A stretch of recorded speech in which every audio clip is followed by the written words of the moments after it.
नमस्कार. महाराष्ट्रातील तमाम माता भगिनींचे आपल्या TV6 मराठी या यूट्यूब चॅनलवर सहर्ष स्वागत आहे. महाराष्ट्रातील सर्व लाडक्या बहिणींसाठी आजचा व्हिडिओ खूपच महत्त्वाचा आहे. कारण सध्या एकच प्रश्न सगळ्यांच्या मनात आहे. मार्च महिन्याचा हप्ता नेमका कधी येणार?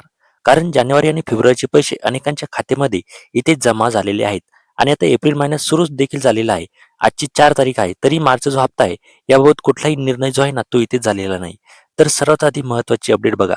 अलीकडे सरकारची बैठक झाली असून लाडकी बहीण योजनेबाबत काही महत्त्वाचे निर्णय इथे घेण्यात आलेले आहे.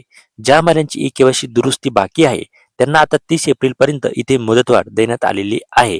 कारण की काही लाडक्या बहिणींची दुरुस्ती जी आहे ना, ती इथे राहिलेली आहे. जवळ-जवळ 40 ते 50 लाख महिलांची अजून सुद्धा इथे दुरुस्ती बाकी आहे. अशा लाडक्या बहिणींसाठी आता ही खुश खबर असणार आहे. त्यांनी कृपया लवकरात लवकर आता 30 एप्रिलपर्यंत इथे लवकरात लवकर त्यांची ई-के-वाय-सी दुरुस्ती करून घ्यावी. पण लक्षात ठेवा, ज्यांची ई-के-वाय-सी अजूनही पूर्ण झालेली नाही, त्याबाबत अजून सुद्धा इथे स्पष्ट निर्णय इथे घेण्यात आलेला नाहीये. त्यांच्याबाबत कुठलाही इथे शासन निर्णय इथे जारी केलेला नाही. ज्या लाडक्या बहिणींना नोव्हेंबर आणि डिसेंबरचे पैसे मिळाले नव्हते, पण नंतर जानेवारी, फेब्रुवारीचे मिळाले, त्यांना त्यांच्या थकीत हप्त्याबाबत इथे चर्चा झालेली आहे.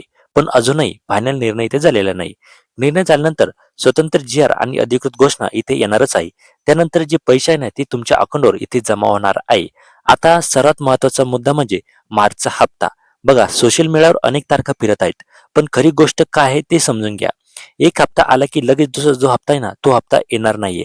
प्रत्येक हप्त्यामध्ये थोडा वेळ इथे जात असतो. आपण मागील हप्ते इथे बघितले असेल की एका महिन्याचा त्यामध्ये इथे गॅप आहे आणि आपला जो फेब्रुवारीचा हप्ता आहे ना, तो आता इथे 4 ते 5 दिवस झाले इथे जमा झालेला आहे. जवळ-जवळ 10 दिवस जे आहे ना, ह्या हप्त्याला इथे वितरणाला इथे सुरुवात झालेली आहे.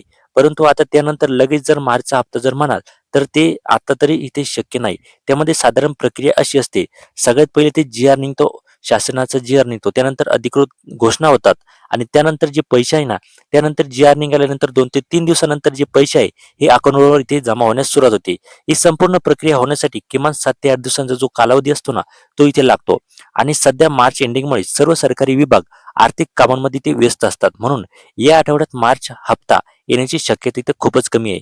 आता तुम्ही म्हणाल की मार्च जो महिना आहे हा मार्च महिना संपलेला आहे. परंतु लक्षात घ्या, इथे गाडी रुळावयाला थोडा वेळ लागतो. त्यामुळे एवढा आठवडा तरी इथे हप्त्याची अपडेट येण्याला इथे वेळ लागणार आहे. हे सुद्धा इथे लक्षात घेणे इथे ही गरज आहे.